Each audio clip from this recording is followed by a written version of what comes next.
Olá, pessoal, boa tarde. Sejam todos bem-vindos e bem-vindas a mais uma atividade do TEI Online, hoje promovida pelo TEA Centro, que tem como gestor o CIEDES. Então, Ramone, seja bem-vindo.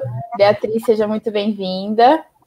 Bom, daqui a pouco os dois vão falar um pouquinho sobre os desafios da juventude aí, nessas transformações do dia a dia que a gente está passando. Porém, antes de eu passar a palavra para eles, eu gostaria de deixar alguns recados.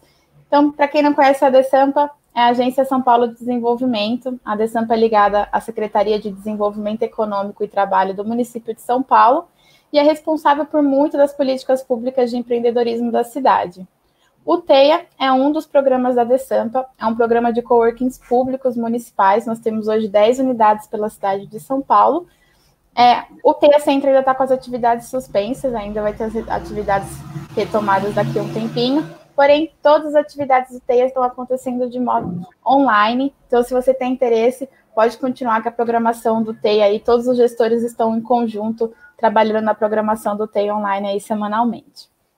Bom, um recado importante sobre o TEIA, nós estamos com 3 editais de gestão abertos para novos TEIAs, então, para o TEIA Perus, para o TEIA Vila Curuçá e para o TEIA Cachoeirinha. Então, se você tem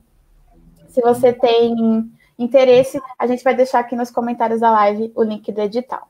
Bom, Ramone, Beatriz, muito obrigada pela presença de vocês, muito obrigada por ter aceitado o convite, espero que o pessoal aproveite muito os conhecimentos de vocês. Vou deixar vocês agora com eles, tá bom? Vai, Ramone, vai. Tchau, tchau. Muito obrigado. Então, boa tarde a todas, todos e todes. Estamos aqui mais uma semana nessa super live do TEIA. Hoje estou aqui com o prazer de receber essa pessoa incrível, que eu tenho uma admiração incrível por ela, que é a Beatriz Mendes Chaves. Bom, Bia, eu vou pedir para você se apresentar, então, por gentileza, para a gente, antes da gente começar, beleza? Certo, muito obrigada, agradeço o Ramone, agradeço a TEIA Centro pelo convite.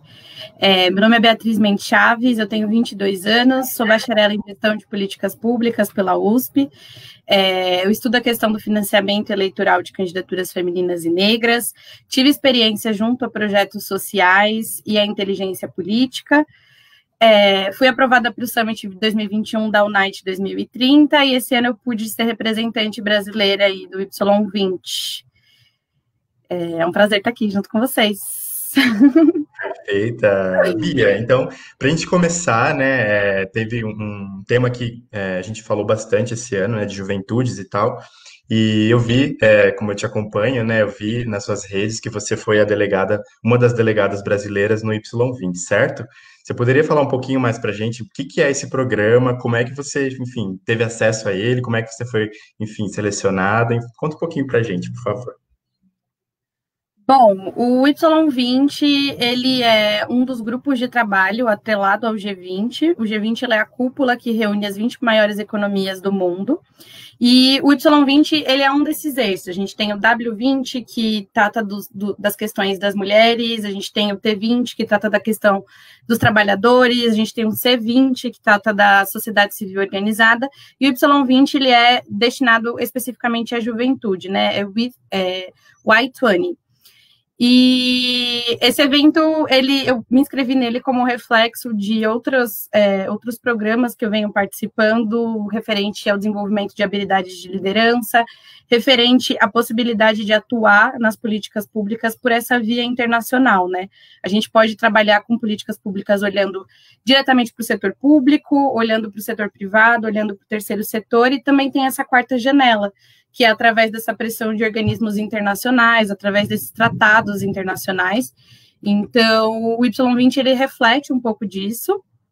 Ele é liderado pela juventude, desde a organização até todos os participantes.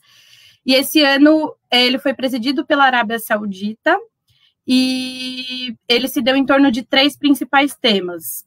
O futuro informa, né, o futuro do trabalho, o fortalecimento da juventude e cidades globalizadas, cidadãos globais. Então, em torno desses 3 temas que eles consideraram serem os mais emergentes, a gente passou aí meses e meses discutindo e tentando pensar qual que era o comunicado que a juventude desses países queriam dar para os representantes do G20 diretamente. Esse documento ele foi entregue em outubro para os representantes do G20. Perfeito, Bia. E você poderia falar, tipo, um pouco mais sobre que temas foram discutidos, né? Tipo, imagino que seja difícil, né, conciliar, tipo, agendas e discussões com tantas pessoas diferentes, com tantas visões diferentes de toda a parte do mundo. Então, assim, como é que se deram essas discussões? Como é que vocês conseguiram, enfim, trocar todas essas ideias e quais temas foram mais, assim, que se sobressaíram nas conversas? Bom, esse ano foi um evento inédito, né? Tendo em vista a pandemia, os desafios mudaram e o formato do evento também mudou bastante. O evento ele foi totalmente online. No caso brasileiro, as pessoas elas foram, a maior parte dos países, elas foram selecionadas em janeiro ou fevereiro, e essas pessoas estão discutindo, pensando políticas públicas, pensando quais temas são prioritários. No caso do Brasil, a gente foi selecionado no final de julho, começo de agosto, então a gente entrou com um certo delay em relação aos outros países, e quando a gente chegou já tinha muita coisa posta, né? A gente teve que trabalhar em cima do que já foi posto.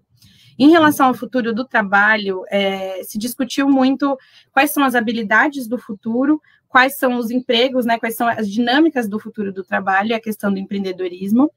No eixo de empoderamento da juventude, foi o eixo que eu fiquei, né, a gente teve 3 representantes do Brasil e cada um ficou num eixo.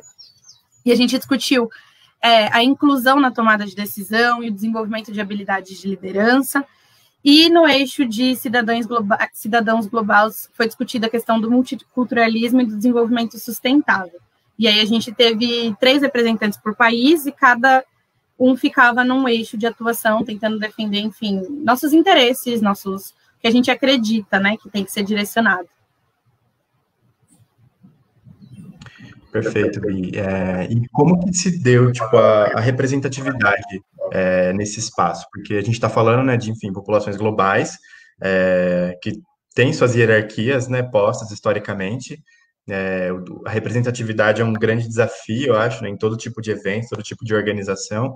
Então, qual foi a sua leitura desse evento específico, né, que envolvia tanta gente e tantos, enfim, tantos recortes diferentes, né? Tipo, como você viu a representatividade dos grupos sociais nesse evento tão grande? Bom, isso foi com certeza uma das partes mais desafiadoras, eu acredito, porque a gente está falando de, enfim, pessoas de fuso horário completamente diferentes, de culturas completamente diferentes, formações sociais e históricas completamente diferentes. Então, aqui no Brasil, a gente está discutindo a representação no âmbito da raça, do gênero, da sexualidade, mas as discussões, elas se dão, não é unânime, né? Então, se por um lado eu percebi que existe um consenso em relação à urgência do debate racial, todas as regiões, todas as coalizões, elas concordavam com a prioridade da discriminação racial. Não necessariamente a gente está falando de negritude dentro desse evento, porque a gente está falando de lugares que carregam castas, etnias, que têm outros tipos de racializações dentro deles. Então, a gente conseguiu trabalhar isso, e o racismo, principalmente contra a população negra, também foi trabalhado, mas de uma forma um pouco diferente, porque a gente está falando de um consenso global, né? Então não é uma coisa, a gente não consegue chegar nem no consenso Brasil, quem dirá, né? Num consenso global. Mas foi muito importante ter representações negras, pelo menos aqui no Brasil. A gente teve 2 representantes negros, e isso foi muito importante. Pela modalidade do evento, isso foi possível também, porque pelo fato de ser online, eles conseguiram deixar um pouco mais diverso, e isso se refletiu diretamente no que foi publicado, porque a comunicação oficial, ela saiu em diversas partes com a importância da inclusão racial e de gênero, e eu tenho certeza que foi por essas pessoas estarem carregando essa bandeira, por essas pessoas terem voz, terem o espaço para poder se manifestar ali. Acho que essa questão da diversidade ela se mostra cada vez mais importante, porque, enfim, não é um grupo falando representando o outro, mas assim, as próprias populações estarem lá naquele lugar com suas vozes e tudo mais, né? Então a gente vê que a riqueza da diversidade ela tem que estar realmente presente em todos os espaços, e principalmente nas tomadas de decisão, né? Que é onde todo o desencadear, né, das decisões tem efeito. Então eu queria saber, também puxando agora, né, um pouco para a sua trajetória, né, enquanto gestora de políticas públicas, qual foi seu olhar, assim, estando nesse evento e vendo todas essas discussões, assim, Como que você enxerga esse panorama dentro da sua área? Bom, muitas coisas, né? Eu percebo que algumas discussões realmente elas estão muito mais avançadas em outras partes do mundo. Então, a forma como a gente lida, por exemplo, com o conceito de interseccionalidade, a forma como a gente tenta tratar da sobreposição entre variantes, marcadores sociais, eu sinto que a galera lá já está numa outra discussão que não essa. Ao mesmo tempo, existem fragilidades, especificidades e demandas do Brasil, demandas da América Latina, demandas do Sul global, que elas são tratoradas, né, nesses eventos. Então, a gente tem muita coisa que foi falado, mas que não foi pensado para a realidade de cada país, para a realidade, enfim, para as desigualdades que a gente tem entre os países. Então, eu percebi que, se por um lado a gente tem muita inovação, ideias muito ousadas, e pensamentos fora da caixinha, por outro lado, a gente tem uma dificuldade de implementação muito grande, porque essas sugestões elas não são pensadas pelo olhar orçamentário, essas dimensões não são olhadas pelo olhar da implementação direta, né? Então, quem é que vai aplicar essa política? Como que a gente desenvolve algumas ideias num país do tamanho do Brasil, né? Com a população do Brasil. Então, eu acho que isso foi um olhar que a minha formação me trouxe, de conseguir perceber tudo daquilo que estava sendo dito, mas olhar que eles estão falando da realidade deles, né? Da França, da Alemanha, de países que estão no norte, de países com uma densidade demográfica menor, de países, enfim, com uma outra realidade. Então, é muito bom aprender com eles, mas também sem ter esse segundo olhar, de que as coisas elas não são tão simples, de que a gente não pode pegar uma política, aplicar para todo mundo e esperar que ela funcione, né? A gente tem que adaptar ela para o nosso contexto, para a nossa realidade. E daí que partiu muito a minha luta e, enfim, o quanto que eu fiz questão de tentar colocar especificidades do Brasil no documento, sabe? Especificidades da nossa região. Então, mencionar a população indígena e quilombola, mencionar questões de desigualdade produtiva, questões de desemprego, que são coisas muito da nossa realidade, que se a gente não colocar na mesa, elas são só invisibilizadas, né? Elas não deixam de existir, mas elas deixam de, enfim, ganhar visibilidade como um problema de fato. Fica parecendo que é só o Brasil que tem esse problema, isso não é verdade. E trazendo essa questão, né, das especificidades de cada território e tal, a questão do trabalho é uma questão que pega muito aqui no Brasil, né? Que a gente está falando de uma população com 14 milhões de desempregados, né? Onde o endividamento cresce muito a cada ano, né? E a gente vê que o contexto político, né, interfere muito na questão econômica, né, na questão financeira das famílias. E falando especificamente de juventudes, assim, trazendo também esses contextos, né, que você pôde observar, como que você vê essa questão do trabalho especificamente aqui no Brasil? Tipo, essas réguas, elas, como você está trazendo, né, dá para aprender, mas tipo, o que você acha que dá para tirar de mais rico disso, assim, né, dessas discussões no nível do Brasil, assim? Bom, o evento por si só, a questão do trabalho, ela foi a maior de todas, desde a abertura do evento, eles trouxeram relatórios da OIT, da OCDE, tipo, para mostrar que a questão do trabalho, ela é um problema, em primeiro lugar, em segundo lugar, que ela afeta mais a juventude, em terceiro lugar, as coisas ficaram pior na pandemia. Então, são 3 premissas, digamos, que nortearam o evento inteiro. Por um lado, eu acho que a gente está numa crise global, né? Então, a gente não pode deixar... Acho que tem muita coisa que foi discutida que precisa ser levada em conta, mas aqui no Brasil, por exemplo, a gente tem... os documentos, eles sempre tentam fomentar muito o empreendedorismo, né? Fomentar muito a questão da autonomia, a questão de faça você mesmo e não dependa do Estado e do governo. E isso pode ser aplicado para uma realidade americana, para uma realidade, enfim, em que você tem uma outra ordem social. Aqui no Brasil é muito complicado a gente falar de empreendedorismo quando ele é a maior personificação do que é a precarização das relações de trabalho, né? Então, aqui no Brasil, você tem uma massa gigantesca de motrofetistas, de entregadores, de vendedores ambulantes, e isso não acontece porque as pessoas querem exercer a autonomia e empreender. Isso acontece porque elas não têm outra opção, porque o mercado formal ele está implodindo, porque a economia ela está se desgastando, porque o nosso governo é catastrófico. Então, eu tentei o tempo todo trazer um pouco isso, sobre, enfim, quanto que é importante sim a gente inovar, o quanto é importante sim a gente fomentar as mentes juvenis para empreender, mas o quanto a gente precisa tomar cuidado com esse incentivo, o quanto a gente precisa ser cuidadoso quando a gente fala para o governo fomentar o empreendedorismo, né? Porque a gente precisa dar base para isso, a gente precisa sustentar isso, para a gente não criar mais desigualdade social, ao invés de combatê-la.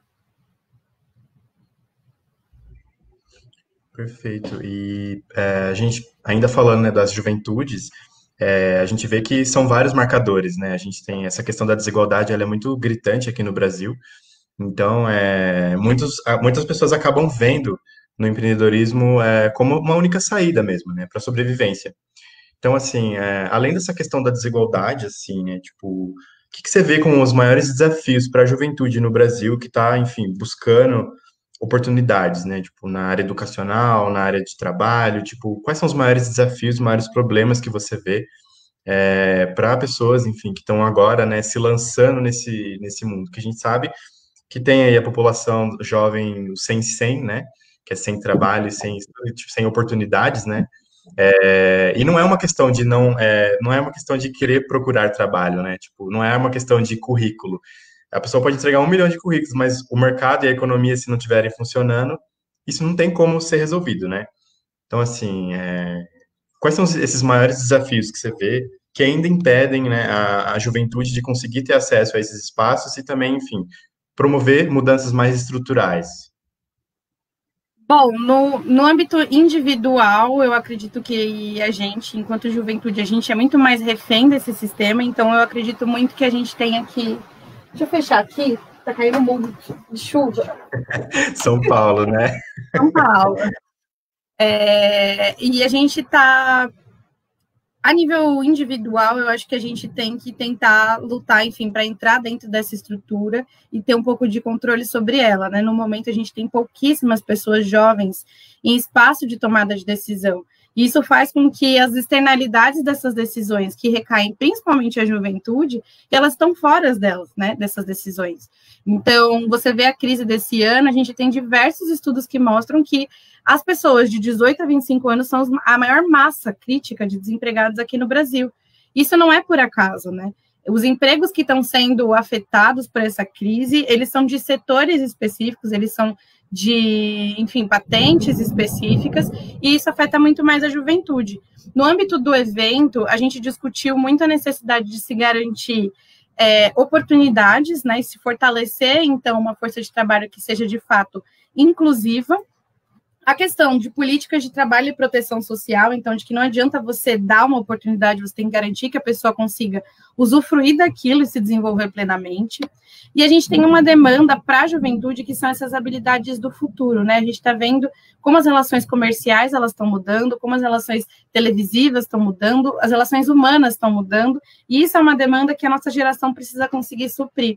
Então, no sentido de qualificação, no sentido de promover estudos, cursos e formas para que as pessoas possam se capacitar e atender ao mercado, né? A gente está tendo uma importação muito grande de mão de obra e mesmo estando numa crise com desemprego muito grande, né? Isso tem muito a ver com para que essas pessoas são ensinadas, elas são ensinadas para que tipo de serviço elas são ensinadas a executar. E aí, nesse sentido, eu acho que a tecnologia ela é uma das maiores demandas, né? No evento foi pautado que a ciência e a tecnologia são os maiores gargalos que a juventude, de fato, precisa se engajar para conseguir entrar nisso e conseguir se apropriar dessas tecnologias, dessa nova geração, porque é uma coisa que está posto, assim, é uma realidade que a gente vai precisar conseguir lidar. Perfeito. E também tem uma questão muito importante, né, que às vezes não é dada a importância que tem, né, que é a questão da saúde mental da juventude, né? Porque parece que a sociedade coloca a gente num lugar de passividade, né, de tipo, vocês não estão se esforçando bastante, sendo que isso é um problema estrutural, né? A gente está falando aqui de problemas históricos, né, que a gente sente reflexos até hoje. Enfim, isso recai sobre o jovem, né? Então, a juventude a gente vê, né? A gente que faz graduação, né? A gente vê a pressão que é em cima do jovem, né, em cima de ele, enfim, conseguir lidar, conciliar, na verdade, né, as demandas da graduação com a questão do trabalho, né, para sobrevivência. E se você não consegue dar conta disso, você acaba, enfim, recebendo rótulos, né, de uma pessoa frágil, uma pessoa fraca que não dá conta, né? A juventude, essa juventude tem muito mimimi e tal. Então, assim, Exato. levando em consideração tudo isso, né, como é que você enxerga a juventude nesse ponto que a gente está, né, de pandemia, lidando com essa questão, né, enfim, de desemprego, esse caos, tendo que conciliar tudo isso, assim, tipo, você também como uma pessoa jovem que está aqui, que lida com tantas coisas ao mesmo tempo, e, tipo, como você vê isso e o que que você gostaria de passar também para as pessoas, né, como uma coisa que funciona para você e tal, para que sirva enfim, exemplo, né, para as outras pessoas também. Bom, eu acho que a gente não pode tirar do nosso horizonte, em momento algum, o que é nosso e o que é do contexto, sabe? Eu acho que enquanto juventude a gente, pelo menos a minha geração e a minha bolha, se desprende muito do passado e acha que a gente que está inventando a roda, quando isso não é verdade, né? A gente está nessa situação hoje de extrema precarização, reflete desmonte de políticas públicas que foram feitas lá nos anos 80, dos anos 90, né? A gente não recebeu a educação pública que os nossos pais receberam, não é a mesma que a nossa geração recebe, não é a mesma que a próxima geração está recebendo, porque o serviço público vem sendo sucateado, né? E isso é a nível estadual, a nível municipal, enfim, a gente precisa refletir um pouco sobre isso. Individualmente, eu acho que é ter a certeza de que a gente está plantando esse novo amanhã, né? O que a gente recebe hoje, ela é a colheita que alguém plantou. Agora é a gente que planta.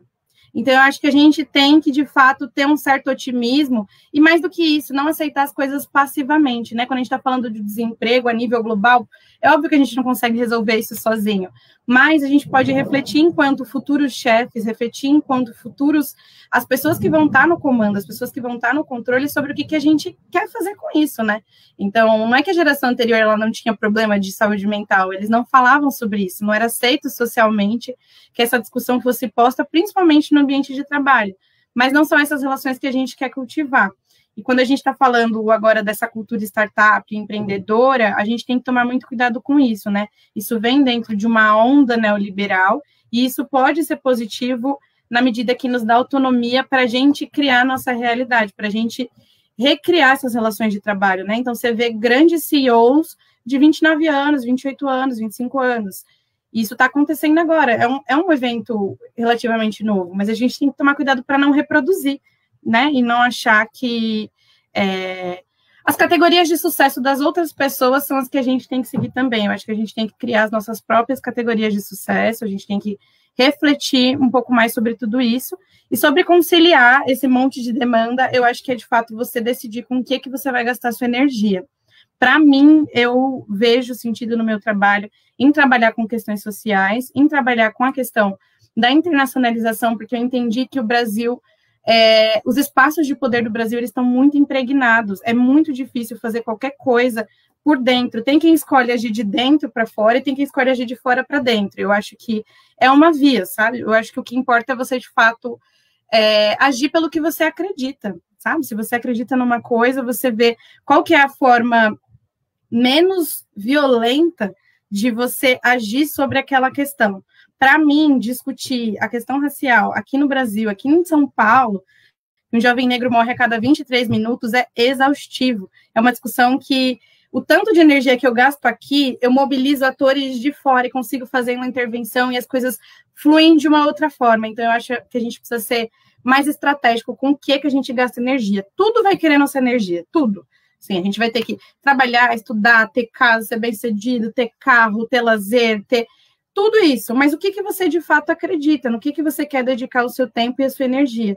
Independentemente do olhar, porque eu sou de gestão de políticas públicas, eu tenho um papel e um compromisso, né, em atuar em prol dos serviços públicos, da qualidade do setor público, mas sendo uma jovem de 22 anos de São Paulo, a coisa é feia aqui, né? A gente viu nas eleições como que é complicado você agir no setor público aqui do município, no setor público aqui do estado. Então, eu sendo a pessoa que eu sou, eu preferi, enfim, no momento ir por outra via e talvez depois voltar. Enfim, eu acho que é não parar, assim, não achar que o jogo está ganho, porque não está. Tudo que a gente está fazendo hoje, alguém vai plantar amanhã, e se resguardar, assim, essa coisa de sair militando por tudo, saindo fazendo tudo, isso eu acho que é o pior para a nossa saúde mental. Sim, só dando um recadinho aqui, a chuva chegou aqui, Bia, então se a gente tiver qualquer tipo de problema de conexão, nos desculpem, mas assim, a live do Teia sempre atrai chuva, isso é uma coisa que eu já percebi. Então assim, qualquer coisa, nos desculpem os problemas técnicos, é a chuva, mas a gente vai seguir aqui como a gente conseguir. E também peço às pessoas que estão vendo aí a gente, né, e que vão ver, enfim, deixem pergunta nos comentários, né, para a gente criar uma interação maior aqui, qualquer tipo de dúvida, mandem que a Beatriz vai tentar responder vocês. E, Bia, agora, né, a gente está, enfim, falando dessa questão, né, desse peso que colocam em cima da gente, né, e você também abordou um pouco a questão das interseccionalidades, né, e a gente, enfim, geralmente a periferia é muito invisibilizada, né? Se a gente está falando aqui, né, de juventudes que estão já dentro da universidade, né, que sofrem com essa questão da saúde mental, a gente ampliando, né, os recortes e as camadas de opressão, chegando nesses jovens, né, que estão nas quebradas, que estão aí, né, nas periferias do Brasil inteiro, como é para esses jovens, né, receber toda essa carga somado às outras opressões, né, inclusive, enfim, violências policiais e tudo mais. Na semana passada a gente recebeu aqui a Gabi, a Gabriela Chaves, que por coincidência é sua irmã maravilhosa, ia no front, né, com esse trabalho de empoderamento financeiro, né, e de levar essa educação financeira para esses jovens nesses locais, né, nesses contextos. Então, eu queria que você abordasse um pouco, né, aqui a importância da educação financeira também para as juventudes, né? Porque quando a gente fala geralmente, né, de educação financeira, a primeira coisa que vem na nossa cabeça é uma pessoa mais adulta, né, que já tem que se planejar com as suas contas e tudo mais. Mas a gente sabe que essas relações estão mudando a cada dia, né? Então, cada vez mais cedo as pessoas estão saindo de casa, enfim, estão tendo suas obrigações financeiras, estão começando a trabalhar. Então, assim, qual é a importância que você vê da educação financeira para a juventude especificamente e mais ainda das pessoas das periferias? Bom, Ramone, primeiro que a periferia, elas, assim, para mim, a demanda que sempre está ali, de eu colocar os interesses, enfim, e o quanto que a minha vivência e a vivência dos meus amigos, das pessoas próximas a mim, trazem um pouco dessa bagagem. E é um conceito que as pessoas não entendiam muito bem, assim, sabe? Se era o conceito de gueto dos Estados Unidos, é uma coisa muito única que a gente tem aqui, em primeiro lugar. E como é muito único, varia muito regionalmente, então a gente está falando, enfim, de disseminação tecnológica, de muitas coisas, e não é a realidade da maioria das pessoas no Brasil. Então, eu acho que a gente, em primeiro lugar, a gente não pode, tipo, generalizar o que é periferia, sabe? Achar que as pessoas elas vão ter as mesmas demandas, pensar da mesma forma, as mesmas dificuldades, porque isso não é verdade.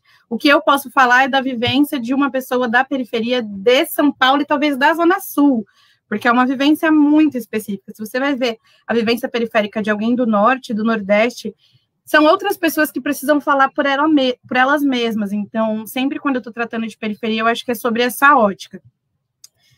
E, então, você tem essa dicotomia, né? Por um lado, a gente está tendo discussões muito básicas sobre quem tem acesso à internet, sei lá, e por outro, a gente está falando de dominar as empresas de internet, de, enfim, ser a cara dessa grande demanda de tecnologia que existe.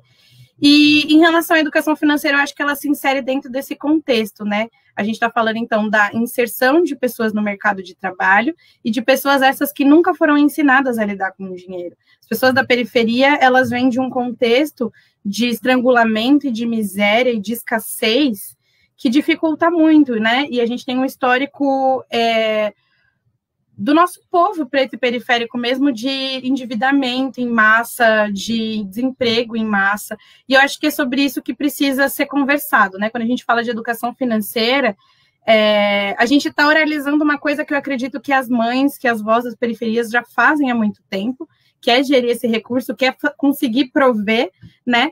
E mais para a juventude é muito importante para a gente conseguir ter uma mudança de fato estrutural. A Nufront, ela fez agora o projeto, conseguiu ter êxito no projeto Educação Financeira contra o Racismo, que vai começar a entrar no ar em ano que vem.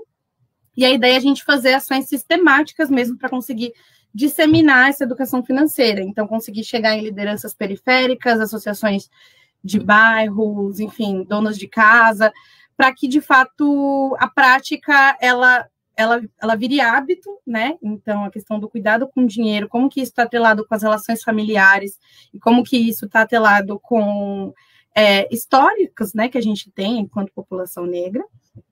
Então, eu acho que é um pouco disso, assim, do quanto que a gente precisa, de fato, olhar para isso como um movimento que, de um a um, pode ser emancipador, de um a um, ele pode ser estrutural. Se uma pessoa de um núcleo familiar, ela consegue educar todos os seus próximos, todos eles aprendem a lidar com dinheiro, isso vai se repassando, e você tem toda uma estrutura familiar que pode ser mudada, né? E aí a gente está falando de pobreza ou de riqueza, a gente sabe que o brasileiro, ele recebe mal, e não é culpa dele que ele recebe mal, mas é aquela frase, o que a gente faz com o que fizeram da gente, né? Então, com a escassez que a gente tem, o que é possível a gente orientar, a gente começar a pensar em investir, a gente sair das dívidas, a gente se permitir sonhar e não viver para trabalhar.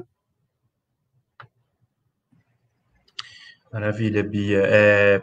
Você trouxe um ponto bem importante aqui, né? Que acho que cai num ponto que o CIEDS, que eu estou vendo agora, né, dentro do CIEDS, enquanto colaborador da casa, que é a questão de que não existe uma juventude, né? Existem as juventudes. Então, eu acho que tocar nesse assunto no plural é uma questão muito importante, muito urgente, porque o CIEDS, como ele tem atuação nacional, a gente vê essas diferenças, esses recortes e tal. Tanto que o CIED está, vou dar um spoilerzinho aqui, que o tema, né, enfim, o mote do CIEDS ano que vem vão ser as juventudes, né, projetos focalizados nesse público. Então, acho que tratar as juventudes no plural é uma questão muito importante, porque justamente, né, não tem como ter uma régua. O Brasil é um país muito diverso, a gente está falando de vários recortes, de várias especificidades, que a gente aqui em São Paulo, enfim, estando cada um no seu contexto, não dá conta. Imagina num país com dimensões continentais como o nosso. Então, partindo um pouco desse princípio, né, dessa diversidade, também queria fazer uma provocação aqui, né, que tipo, quais são essas demandas da juventude? Para a gente falar um pouquinho, destrinchar, na verdade, isso, né, tipo, tirar, na verdade, esse estigma, né, de a juventude e, tipo, quais são essas demandas? E como conciliar essas demandas, como tirar tudo isso de dentro de uma caixinha fechada, enfim, e como trabalhar com todas essas diversidades, com esses pontos de vista, né, que, enfim, em políticas públicas, né, a gente vê que essa questão a política pública né, são conflitos, né, de agenda e de demandas. Então, como conciliar tudo isso, enfim, também trazendo a sua experiência do Y20, né, tipo, como é que você enxerga toda essa questão, enfim, ampla que eu trouxe aqui agora? Eu acho que, bom, isso, assim, é excelente vocês estarem olhando para como as juventudes são diferentes, porque de fato são. Acho que o que nos une é muita potência, muito o que a gente pode dizer que a gente pode falar das diferenças, mas também do que nos une, né? E eu percebo que a juventude, ela se une em torno de um incômodo em relação ao que foi dado. Ela se une em relação a um criticismo sobre a própria realidade, então sobre como que a gente, juntos a gente quer tentar mudar algumas coisas, sobre como juntos a gente não quer aceitar o que já está dado, o que está aí. E isso é muito potente, né? No evento específico, o que mais sempre foi dito é como que a juventude, em primeiro lugar, ela precisa ser reconhecida, né, enquanto um corpo social, porque atualmente as pessoas tendem a desconsiderar os jovens como, estão aprendendo demais. Tem uma expressão em inglês que é patronize, e eu não sei direito se a gente usa uma palavra assim aqui em português, mas que é esse hábito de não dar voz, não dar espaço, não dar brecha por desconsiderar, e achar que as pessoas jovens, elas são jovens demais para entender. Isso a gente percebe principalmente na política, como que a política, as pessoas têm essa coisa de que a pessoa mais velha, que é a pessoa que vai conseguir fazer aquilo da melhor forma, sem dar espaço para a juventude. Então, eu sinto que existe essa demanda muito forte por reconhecimento das potências que já existem, né? Então, muitas vezes as estruturas, elas precisam se adaptar para conseguir valorizar uma coisa que já existe, que é uma outra visão de mundo, é uma outra relação, potencialmente, né, uma outra relação com o meio ambiente, uma outra relação com o mercado de trabalho, uma outra relação com política. Então, o quanto que o movimento geracional, ele existe, as coisas, elas mudam de geração para geração. Juventude não é uma coisa estática, né, hoje a gente é jovem, daqui a 10 anos, não sei, né, daqui a 20, 30, não vai ser mais. Então, essa demanda, ela sempre vai existindo, de chegar o novo, né? Não vou dizer que o novo ele é melhor ou ele é pior, mas ele existe, ele é diferente. Então, eu acho que é isso que nos une, é isso que faz com que a gente tenha essa vontade mesmo de olhar para o que está acontecendo, principalmente com o meio ambiente, e falar, não dá mais, o que o capitalismo está fazendo, da forma como está, não dá mais, o planeta não aguenta, as pessoas não aguentam, a gente está falando de uma exaustão generalizada de recursos naturais, de recursos humanos. Então, eu acho que o que a juventude quer é criticar isso, é questionar isso, quais são os limites disso, né? Onde a gente quer chegar se comportando dessa forma? Por que a gente vai reproduzir uma coisa se a gente já viu, a história já mostrou pra gente quais são os efeitos desse comportamento, né? Então, eu acho que é essa mobilização, essa força que nos move, assim, que nos permite nos juntar em torno de uma coisa. Agora, cada um tem uma vivência, cada região, seja do país, seja do mundo, tem prioridades completamente diferentes. No evento eu percebi que tem país que está lutando pela liberdade de expressão, pela liberdade de roupa, sabe? Por coisas que aqui no Brasil a gente não está discutindo mais, mas aqui no Brasil a gente está com outras discussões delicadas, então eu sinto que as coisas elas estão pipocando, sabe? Em diferentes esferas, de várias formas. O que a gente pode fazer é ficar atento e perceber as sinergias entre isso, né? Então, a questão LGBTQ, por exemplo, no evento, ela foi uma grande questão, assim. A gente teve que fazer debate no voto a voto, porque você tinha jovens muito conservadores, jovens muito transfóbicos, muito homofóbicos, sabe? E isso dentro da própria juventude, porque a gente está falando de regiões do mundo completamente diferentes, em que é crime você se vestir de alguma forma, em que é crime você ser de alguma forma. Então, são lutas, e muitas lutas, que se complementam, mas que também são diferentes. Eu acho que a gente tem que conseguir mexer com isso, conseguir articular isso. Certo, Bia. Agora a gente recebeu uma pergunta aqui do Rafa. Vou colocar aqui na tela. Bia, por um lado, vemos muitos coletivos reconhecendo essa realidade de juventudes, no plural, o que é super enriquecedor. Por outro lado, vemos alguns movimentos de retrocessos em todo o planeta. Você entende que nos últimos anos tivemos mais avanços ou retrocessos? Bom, depende do ponto de vista, e eu acho que depende do que é que a gente está falando, porque se a gente olha na linha da história da humanidade, a gente avançou muito, assim, em muitos aspectos, ao trazer discussões que não eram discutidas. Então, o evento desse ano ele foi um exemplo, a primeira vez que você tem menção à população LGBTQ, a primeira vez que as desigualdades raciais são mencionadas, e isso se refletiu na declaração do G20, o que na prática pode, assim, o nosso presidente eleito, ele não vai do nada começar a fazer uma política só porque o G20 orientou, mas tem um marco lógico ali importante, de que, olha, a partir de agora, isso é uma prioridade para as economias, isso tem que estar em vista de alguma forma, né? E a gente sabe como que, feito da forma certa, isso gera pressão para que os estados respondam, para que essas demandas sejam atendidas, né?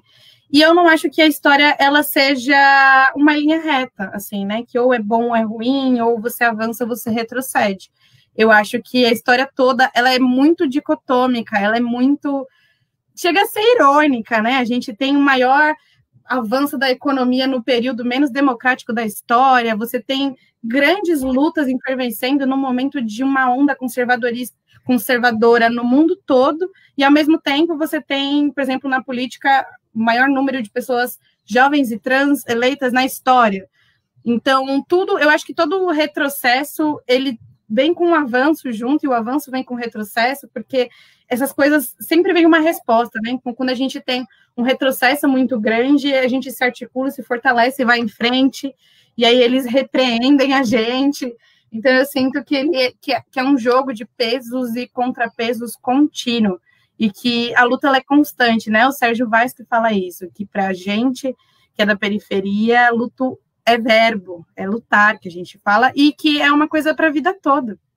Isso não tem um momento de parar. Então, quando a gente parar de lutar enquanto juventude, a gente vai continuar lutando enquanto não juventude, né? Enquanto adultos, e precisa ir passando esse bastão. Então, eu sinto que eu não consigo falar diretamente se a gente mais avançou ou mais retrocedeu, porque eu acho que a gente avançou em muita coisa e retrocedeu em muita coisa ao mesmo tempo. Assim, a gente conseguiu fazer isso. Acho que o debate do meio ambiente mostra pra gente isso. Por exemplo, a gente olha... Eu falo muito a questão do meio ambiente, porque também é uma das minhas agendas, a questão da sustentabilidade do planeta. E ao mesmo tempo que a gente teve... na história, a gente nunca teve tanta tecnologia, assim, para conseguir produzir sem prejudicar o meio ambiente. Esse é o momento que a gente mais está fazendo isso, né? E isso é irônico, no mínimo. Então, eu acho que o ser humano, ele é um pouco assim mesmo, porque a gente sabe que as coisas elas não são simples, né? Porque é o que é melhor para alguns que vai ser para outros. O interesse econômico, ele está sempre por trás de muita coisa, então a gente precisa inverter um pouco a lógica mais estrutural, né, das coisas que a gente faz para a gente conseguir entender, de fato, se avançou ou se retrocedeu. Mas, pessoalmente, vendo onde eu estou em 2020, uma jovem negra de São Paulo, eu acho que a gente avançou muito. Eu agradeço muito aos meus antepassados que lutaram muito por espaço, né? Há pouquíssimos anos, você tinha uma professora negra na história da Universidade de São Paulo, e agora eu me formei, e agora eu vou, enfim, entrar no mestrado. Então, eu acho que tudo isso mostra que a gente avançou, sim. Nem que seja para abrir portas para outras pessoas irem lá e fazer mais, sabe? Mas a nossa história, principalmente quanto povo preto, ela é de muito avanço. A gente tá virando esse jogo em muito pouco tempo, e eu acredito que é questão de décadas para a gente, enfim, tomar conta de tudo. Mas ocupar espaços, né, que foram negados historicamente para a gente. Bia, pegando um pouco esse gancho também, né? Você estava falando agora do passado, né? Pela pergunta do Rafa, e fazendo um link, né, com a sua resposta anterior, desse olhar das pessoas mais velhas para a nossa geração. É um olhar um pouco enviesado, né? Esse olhar de imaturidade, que a gente não, enfim, não tem a racionalidade, a experiência para fazer as coisas, que a gente é radical demais. É, tendo tudo isso em vista, né, e traçando, né, essa trajetória que você tá mostrando, a gente vê que houve rompimentos já, né, nessas bolhas. Eu acho que a nossa geração está sendo a primeira, assim, a furar, a primeira não, mas, tipo, ter mais capilaridade em outros espaços. Por exemplo, eu sou a primeira pessoa da minha família a ter uma graduação. Você, né, também está aqui agora, né, já no mestrado com a sua irmã também, tipo, então, aos poucos, a gente vê que essa fala que você trouxe agora, acho que é muito rica de pessoas estão abrindo portas maiores, né, para outros que virão. Então, eu direciono a minha pergunta agora, no seu olhar para o futuro. Como é que você está enxergando, tipo, a gente agora, a nossa geração, que não está mais aceitando, né, que está questionando todas essas desigualdades, essas, enfim, dificuldades, essas deficiências, né, de acesso nos lugares, questionar a ausência de pessoas negras em lugares majoritariamente brancos, questionar a ausência de pessoas LGBTQIA+, em alguns espaços, de mulheres, enfim, tendo tudo isso em vista, como é que você enxerga o futuro? Você é mais otimista? Você é mais pessimista ou realista? Essa pergunta eu gosto sempre de trazer. Complicado, né? Eu acho que eu preciso ser otimista, né? Se eu não for otimista, não faz sentido essa existência e toda a minha luta.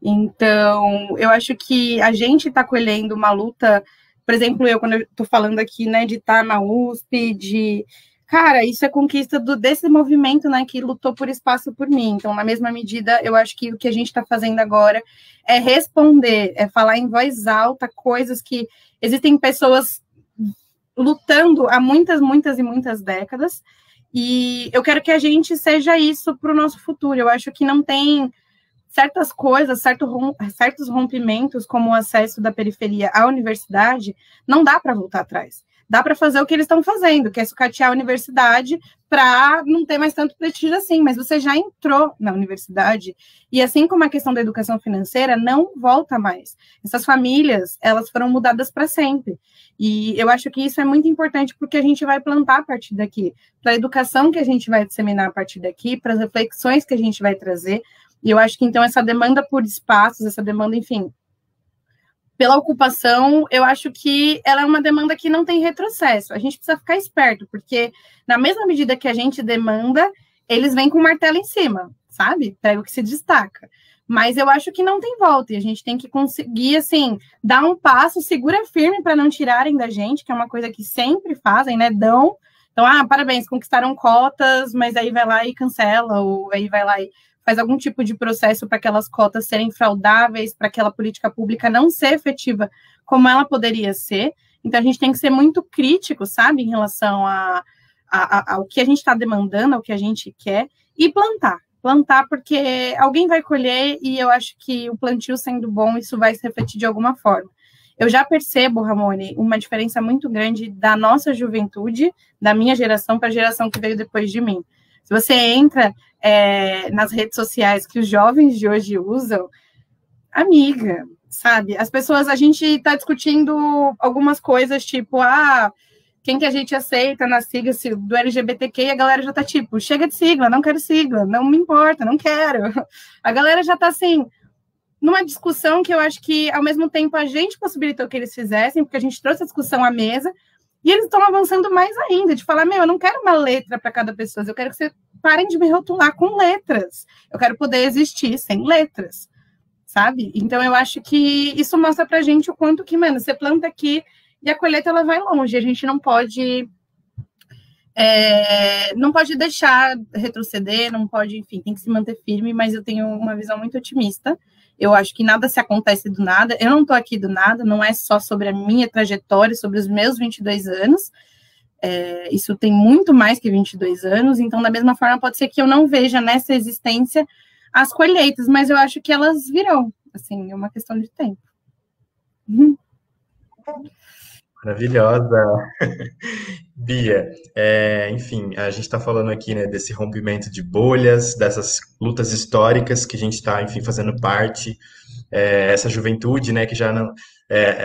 a gente fala de juventude, né, sendo jovem parece um pouco, né, quem vê de fora, né, fica mais espera, né, de quem vocês estão falando? Acho que as coisas estão avançando tão rápido, né, enfim, com as redes sociais a gente está conseguindo ter contato, né, com esses grupos. E vou trazer um exemplo aqui agora, né, para somar também na conversa, o Engaja, que é um projeto do CIEDS, né, que a gente está tocando em parceria com o Unicef Saint-Gobain, que a gente está recrutando jovens das periferias para fazer parte de um projeto, assim, de elevação escolar, de qualificação para o mercado, e a gente está buscando esses jovens que já são potências nos seus territórios, né, para amplificar essas vozes também. Então, essa semana eu passei fazendo entrevistas com jovens, assim, compartilhando esse momento. Foi uma coisa muito incrível, assim, muito emocionante até, tipo, de ver jovens de 15 anos, assim, adolescentes, né, de 15 anos, conversando questões, assim, que adultos não entendem, sabe? Com uma naturalidade, acho que esse ponto que é a questão, né, que você trouxe aqui na sua fala, essa questão de não querer rótulos, eu acho que é a naturalização dessas coisas que eram vistas como aberrações, como estranhas, né? E a gente vê que isso já está acontecendo. Então, acho que era mais ou menos isso que eu queria só, né, contextualizar aqui. Enfim, agora o Rafa trouxe aqui também mais uma outra pergunta. Bia, como o empreendedorismo foi abordado no Y20? Deu para se inspirar em alguma forma, como outros países têm conduzido isso às juventudes? Acho que você falou um pouquinho disso, né, no começo, mas se você quiser, enfim, retomar algum ponto do que você viu na discussão no exterior e, tipo, como você acha que isso se aplica no Brasil, enfim, todos esses contextos que a gente está falando, né, de desigualdade e tudo mais, como que você, enfim, acha que dá para acrescentar na discussão aqui? Bom, como eu falei, eu sinto, essa foi uma discussão de peso lá, assim, as pessoas das outras localidades do G20 bateram muito nessa tecla, mas eu sinto que de uma forma um pouco diferente, né? Aqui a gente fala de, sei lá, permitir, parar de criar leis, simplesmente deixar acontecer. E eu sinto que lá a galera está demandando políticas públicas de apoio ao empreendedorismo, políticas públicas de apoio financeiro, questão tributária, questão do acesso a capital, acesso a recursos de banco. Isso, de alguma forma, a gente discute aqui, mas eu sinto que aqui o debate vai mais para um lado da liberalização, né, do quanto que é difícil empreender no Brasil e mais fácil empreender em outros lugares. Mas você vê esses outros lugares falando que está difícil lá também, assim, de que não é um movimento autônomo, não é um movimento individual, é um movimento que você precisa do governo para dar incentivo fiscal, para dar apoio para essas pessoas. Então, tem uma pesquisa que a galera da Europa trouxe, União Europeia, Alemanha, enfim, defendendo como que era importante ter auxílios financeiros para que o empreendedorismo de fato cresça no país. E por mais incrível que pareça, eles estavam defendendo que para a gente é tipo uma renda emergencial, só que voltada para o empreendedorismo, né? E aqui, isso, para nossa cultura, eu sinto que isso aqui a gente coloca como se fosse o oposto do empreendedorismo. Não, se você vai receber um auxílio, você não quer empreender.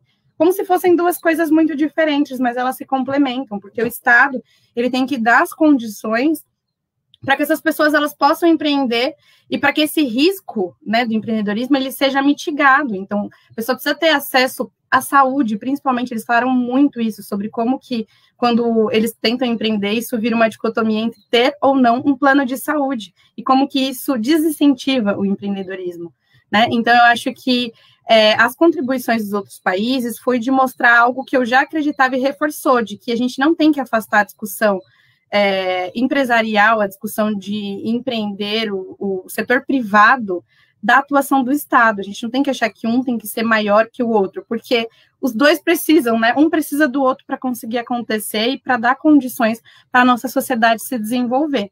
Então, a galera, enfim, vem de uma cultura de startup, de uma cultura de riscos muito grandes, né? Mas também falaram muito de regulamentação financeira, de políticas de ajuste fiscal, da questão das condições para esse empreendedorismo, e tudo isso é dado a partir do Estado, né? Tudo isso é colocado pela forma como o Estado e as políticas públicas elas se posicionam. Então, aqui no Brasil, a gente tem, por exemplo, uma carga tributária muito grande, né? Quem menos recebe, mais paga imposto. E isso é um desequilíbrio muito forte. Ao mesmo tempo, a gente tem um sistema único de saúde que permite que milhões de motofretistas que sofrem acidente de trabalho não têm condição de resolver isso, sejam atendidos gratuitamente. É uma coisa que já existe no Brasil. Então, acho que a gente precisa ter esse olhar um pouco equilibrado, né, sobre quais são as condições de empreendedorismo, olhando para a nossa realidade. O que o jovem brasileiro precisa e demanda de segurança, de recursos, de infraestrutura, para conseguir ter êxito no empreendedorismo. Atualmente, a gente só atropela a discussão e vai direto lá para a ponte. Vai lá, abre seu MEI. Acho que na história foi o ano que a gente mais abriu MEIs. Eu vi alguma coisa sobre isso. E isso, o que isso significa, né? As pessoas falam como se fosse incrível. Uau, milhões de pessoas são MEIs. Mas quais são as condições desse microempreendedor individual, né? Quais são as condições que ele está passando? Isso, de que forma, né, isso está se refletindo aqui no Brasil, que a gente tem a CLT, por exemplo, que é uma legislação específica pensada para o trabalhador. Por que as pessoas estão querendo que eles virem MEI e não virem CLT? Quais são as diferenças disso? Acho que é sobre isso que a gente tem que refletir. Então, e também, tipo, a gente vê isso como uma coisa distante, né? Mas ela é uma realidade dada já, né? Com esses dados que você está trazendo, né? Tipo, as pessoas estão virando meio, e aí, o que a gente vai fazer com tudo isso, né? Eu acho que a intenção é justamente ampliar as discussões, né? Para que isso fique de uma maneira equilibrada, exatamente, né? Para que não fique uma coisa enviesada só de um dos lados, né? Do poder e tudo mais. Porque a gente sabe, né, que o interesse econômico acaba sobressaindo, né? Nessas discussões. Mas, assim, também trazendo, né, um outro lado, principalmente, né, numa questão do Estado, né, provendo para as pessoas, acho que a gente estar aqui agora, nesse momento, é um reflexo disso, porque o TEIA, ele é voltado justamente, né, para o pequeno empreendedor, principalmente das periferias, que não tem acesso a um coworking público, né, que não tem acesso a um coworking, na verdade, que se concentram nas regiões mais ricas, né, aqui de São Paulo. Então, acho que são coisas assim, né, que vão tentando, né, mitigar os problemas e tudo mais. Eu tenho a sensação de que esse tipo de iniciativa é exatamente o que eles demandaram, sabe? É algo que não existe nos países do norte, não sei em que medida existe, porque você tem governos muito menores e a galera fica muito menos em cima, e eu sinto que a demanda foi justamente por esse apoio estatal, de tipo, beleza, empreender é super interessante, mas a gente não parte do mesmo ponto de partida, né? A gente tem acessos a recursos muito diferentes, acesso à infraestrutura muito diferentes.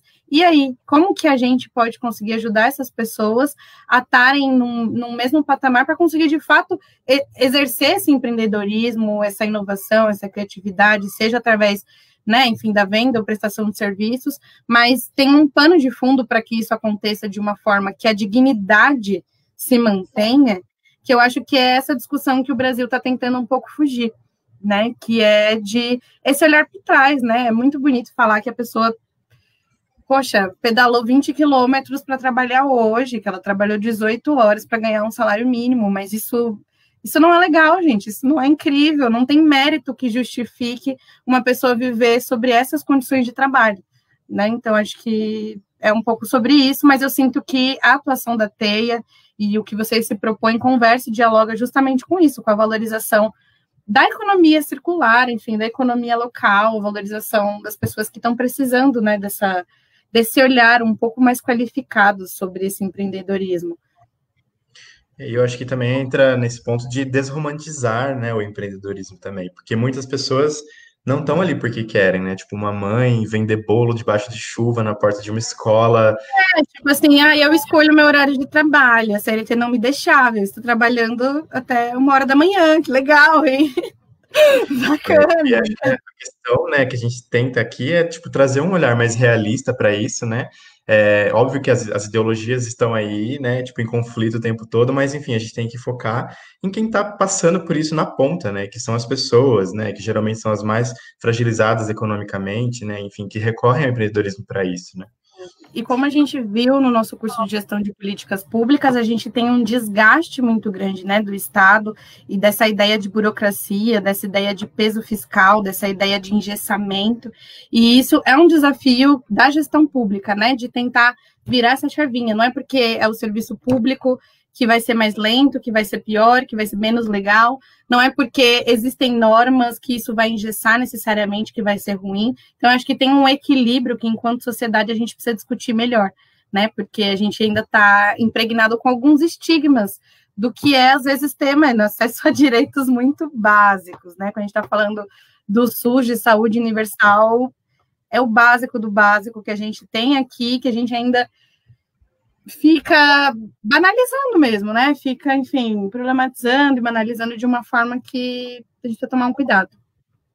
E só também reforçando, né, uma coisa que a Jéssica trouxe, a Jéssica da Desampa trouxe no começo, né, que é a questão de que o TEIA, na verdade, a gente está aqui agora por conta da pandemia, né, mas na verdade, para quem ainda não conhece o TEIA, né, são espaços de trabalho colaborativo, né, os coworkings, que estão, em sua maioria, nas periferias daqui de São Paulo. São espaços, enfim, gratuitos, né? Ninguém precisa pagar nada para entrar. E as pessoas podem utilizar, né? Porque uma grande questão, né? As pessoas não têm infraestrutura em casa, né? Para montar o seu escritório, muitas vezes. Então, acaba sendo, né, um lugar que dá aquela forcinha para que as pessoas, enfim, consigam ter uma dignidade, né? Dentro dessa realidade que existe, né? E que, enfim, não podemos fechar os olhos para ela. Acho que essa é uma questão. Bom, a gente está chegando aqui nos nossos momentos finais, passou muito rápido. Então, Bia, eu queria pedir para você, enfim, fazer as suas considerações finais, trazer, enfim, uma mensagem, né, para quem está assistindo a gente, enfim, pessoas que se olham para você e se inspiram em você e tudo mais, para que a gente feche a nossa live de hoje, por favor. Bom, eu quero agradecer a oportunidade, eu quero agradecer pelo espaço e pelo convite, Ramone, eu fico muito feliz de compartilhar aqui.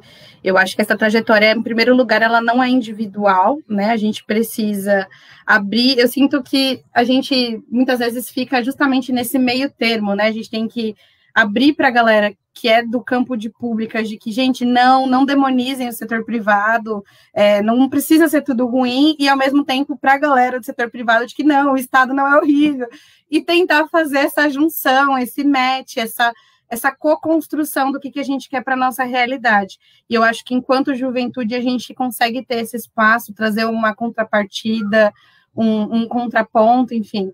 E é por isso que eu luto, é nisso que eu acredito, não necessariamente nesse diálogo entre esses setores, mas na nossa capacidade mesmo geracional, nossa capacidade de tentar construir um mundo. A gente não está satisfeito com o mundo que a gente tem agora, eu acho que isso é um consenso, entre nós duas, pelo menos, e diante disso, como que a gente decide se comportar, né? O que a gente decide fazer com isso.